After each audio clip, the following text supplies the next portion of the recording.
The starborn terror burnt through the heavens and struck Aether with an untold might. Held. There was great devastation, however. The green plains of Aegon were scorched forever, and the forest of Torvis was engulfed and racked by the sea. The skies burned for days, casting darkness over the land. These were the first descriptions of the devastation that took place on the world of Aether, as the golden age of the great Luminoth civilization came to an end, and marked the beginning of a brutal 50-year war that will lead to the near extinction of the entire Luminoth race. A species once technologically comparable to the Chozo, now brought to their very knees. Today we discuss the Luminoth War. The prelude to the devastating war actually began many light years away at a lonely planet sitting on the fringe of space, a planet known as Phase. This living, sentient planet was the birthplace of Phazon, a radioactive, corrupting superorganism that desired only to spread itself. On Phase's surface, it incubated massive beings known as the Leviathans, effectively living meteors. These Leviathans would be flung out into the cold reaches of space in search of planets to smash into, and one of those planets happened to be Aether. Aether was a rogue planet, meaning it wasn't attached to any star system, and was home to the great Luminoth people whose civilization survived by using its unique energy, known as the Light of Aether, to bring peace to the planet. The Luminoth, who during their golden age maintained good diplomatic relations with the Chozo, detected the roving meteorite and attempted to use their weapons to divert its course, which ultimately proved ineffective. With little hope of diverting the Leviathan, the Luminoth hunkered down and braced for impact. Surprisingly, the Leviathan did not smash the planet to pieces. Instead, its collision, along with the pure Phazon it carried, mixed with the unique properties of the planet and effectively ripped it in half, creating a dark alternate universe known as Dark Aether.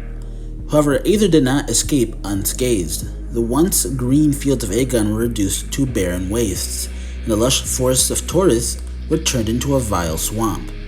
It was only after that the Luminoth realized how grave the threat was, as they were attacked by an intelligent race that was born of Dark Aether, known as the who began to possess the native wildlife in order to attack the Luminoth. You see, from the start, the were winning the war. They simply outpopulated the Luminoth, who were unprepared for war, and their own planet had just undergone a massive catastrophe. As such, the made early progress in the war, and the Luminoth's current technology was ineffective against them. The Luminoths, being the intelligent race they were, began inventing countermeasures to fend off the as well as allowing them to enter Dark Aether without being poisoned by their atmosphere. The first of these being the light crystals and the light beacon, which could allow the Luminoth to venture safely into Dark Aether without being corroded by the planet's toxins. They also invented the dark beam and the light beam, the latter being an effective weapon against the Soon after this, however, the learned how to possess the Luminoth, who in response developed the Dark Suit, which made possession harder, but not impossible, and self-termination by Luminoth who were at risk of possession became commonplace. The Luminoth knew they couldn't win any war of attrition against the larger forces and began developing a weapon that they hoped could win the war quickly. This weapon would finally be developed during the second phase of the war, with the ushering in of the Energy Transfer Module, which the Luminoth hoped they could use to take back the Light of Aether from the which would destabilize and ultimately destroy Dark Aether. At the same time, the Luminoth discovered where the were guarding the light, a structure called Sky Temple, which was barred by a gate requiring 10 keys to open. The Luminoth immediately scrambled 10 of their most elite warriors, known as the Key Bearers, who were tasked with locating the keys, retrieving the light, and thus ending the war. While all 10 of them did in fact find the keys, 9 of them perished before they could return to Sky Temple, and only one of the key bearers, named Akul, managed to unlock one of the 10 locks. However, she was attacked before she could return to Aether, and before she died, she left clues to the location of the other pieces in case someone else came along and was willing to save her species. When none of the key bearers returned to Aether, a scouting party went searching for them, with the Energy Transfer Module in tow. However, the module was stolen by the and forced the Luminoth to retreat, marking the beginning of the end for the Luminoth cause. The mustered a massive horde that relentlessly attacked the Aegon Temple, and while the Luminoth fought bravely, they were all slaughtered save for one acolyte child named Dachur. but even he would be killed a centicycle later. With the Aegon Temple fallen, its light was also taken by the Ing's stolen module, further weakening Aether's power. But the battle for Aegon was only the beginning. For 0.3 decacycles, the Ing relentlessly attacked the Torvis Bog and was met by fierce Luminoth resistance. Thousands of Ing were slain during the protracted siege, and a hero emerged within the Luminoth. His name was Bizitz, and he managed to famously slay an Ing Horde war chief during the Fourth Battle of Torvis. Alas, the siege would go on for so long that the hero would die of old age, and the Ing's superior numbers led to their final victory at Torvis, claiming its light energy for themselves. The Luminoth had used up the last of their strength at Torvis, and they were forced to constantly retreat. First to Sanctuary Fortress, which fell in 0.1 decacycles, and finally to the Great Temple, where the last of the Light of Aether was located. The majority of the surviving Luminoth, with all hope lost, decided to put themselves into stasis. They would awaken once the Ing threat was over, or they would remain asleep forever. Only one Luminoth, the last living sentinel named Umos, remained awake to guard the last of the light. The Luminoth resistance of the Ing had ended, and the third phase of the war had been ushered in, the Desolation phase. Even though the Ing had effectively won the war, unbeknownst to them, in the outside galaxy the Galactic Federation had formed, as well as their rivals the Space Pirates, and two great huntresses had been born into the world. The Ing nor Luminoth could have known that the war for Aether would be the last battle of the Federation Pirate War, and the first battle of the Phazon Crisis. Science teams have discovered the presence of Phazon in the Dashes system 4 cycles ago. High Command authorized the deployment of our team shortly thereafter.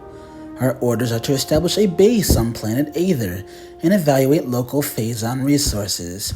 Because this world lies on the periphery of the Galactic Federation territory, we are following stealth protocols at the highest level.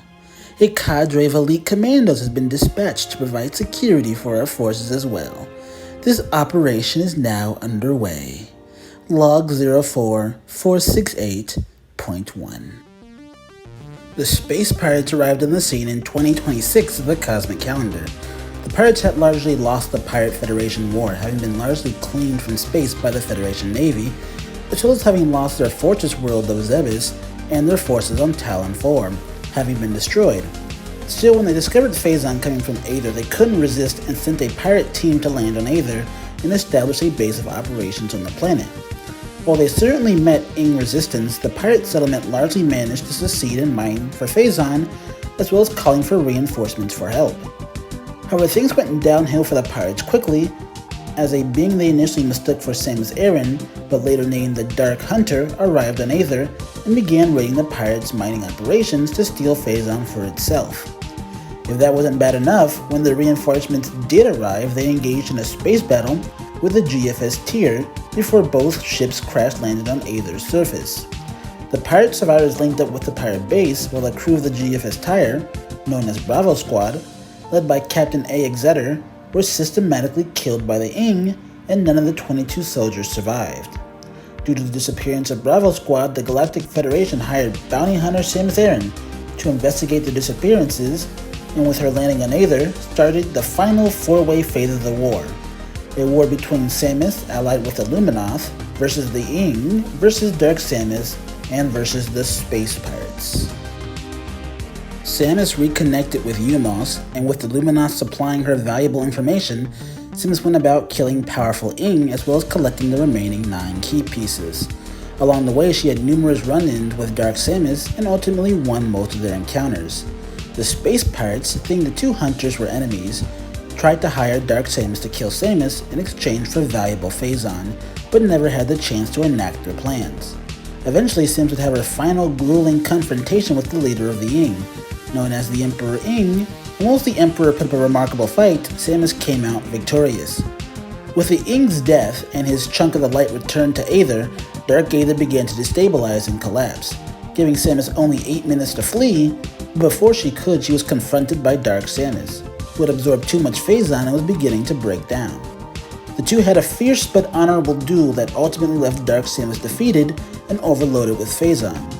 Samus allowed her defeated foe a last mercy of gazing upon the light of her light suit before her doppelganger seemingly perished. With mere minutes to spare, Samus managed to escape Dark Aether as an entire universe died around her. With the Ying gone, the Luminoth who had been in hibernation awoke and bowed in thanks to Samus as she left. The Ing-Luminoth War was ultimately a four-sided victory, with the Ing, now totally extinct, being the only losers. The Luminoth survived the near genocide of their entire race. The Galactic Federation gained a valuable new member species as well as Phazon samples. Meanwhile, the Space Pirates actually managed to grab most of the Phazon after Samus left and place it aboard the battleship Colossus. Even Dark Samus managed to win as the pirates accidentally boarded her aboard the Colossus, in which she would kill a third of them and enslave the rest to her will, promising them power and wealth in exchange for loyalty. The Ing-Luminoth War may have ended, but the Phazon crisis had just begun.